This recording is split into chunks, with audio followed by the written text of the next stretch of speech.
May katotohanan kaya?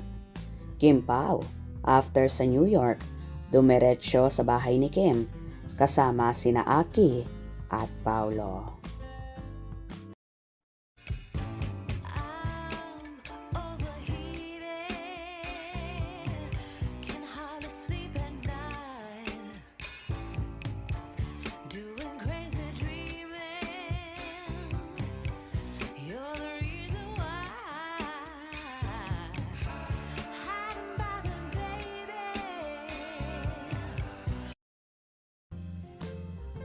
Dahil nga sa sobrang tago at walang paayuda ang Kim Pao ngayong holiday season, kaya naman samot-saring balita ang lumalabas. May ilang nagko-comment sa post ng isang fanay na nakaagaw ng atensyon sa akin. Ayon pa nga sa comment na ito, nakauwi na po sila galing New York kasama si Aki.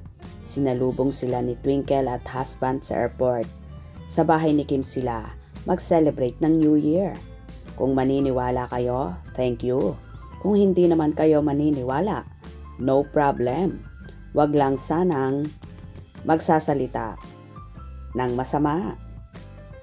Umani naman ang samot-saring reaksyon ang naging comment na ito ng fanay. Happy talaga ako kung totoo yung balitang yan. Sana may project pa sila ngayong 2026.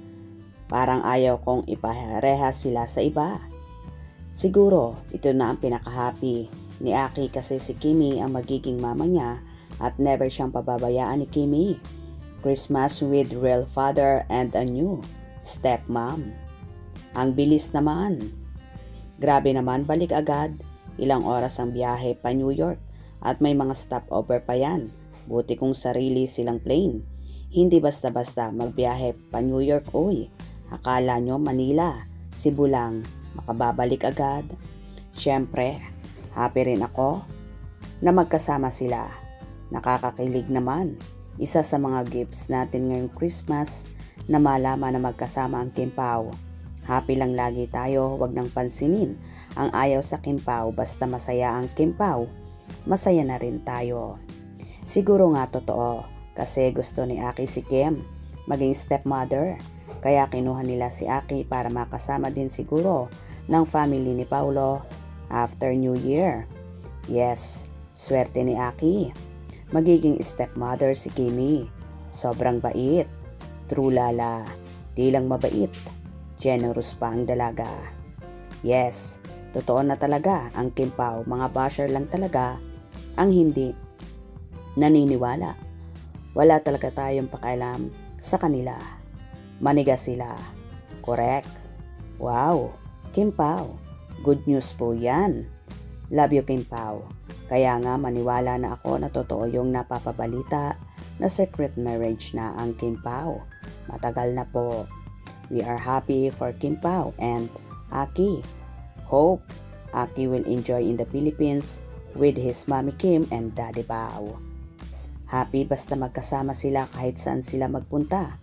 Ang mahalaga, they stay together forever. Always beside each other and love each other. Kim Pao, stronger forever and ever no matter what. Wow, happy talaga lahat ng Kim Pao syempre. Sana magkaanak na sila Kim at Pao. Ako naniniwala at happy ako for them. Bakit blurred? Kung totoo man ito, I am happy for you both. Please lang magsabi lang kayo ng totoo, huwag magsinungaling. Support naman kaming Kim Pao na totoo. So please, huwag, manlin lang. Hindi po yan sa picture kundi may isang nag-comment sa ibang banda raw ang Kim Pao. Nakabase po sa Cebu si Twinkle at may work din siya. Kung ganon, praying and manifesting na magkaanak na sila this 2026 ng kambal. O diba? Kung totoo man ito, mas marami talaga ang Kim Pao Nation ang natutuwa at nagkasama-sama ang tatlo sa special na occasion. Hope you enjoyed. Please subscribe for more info.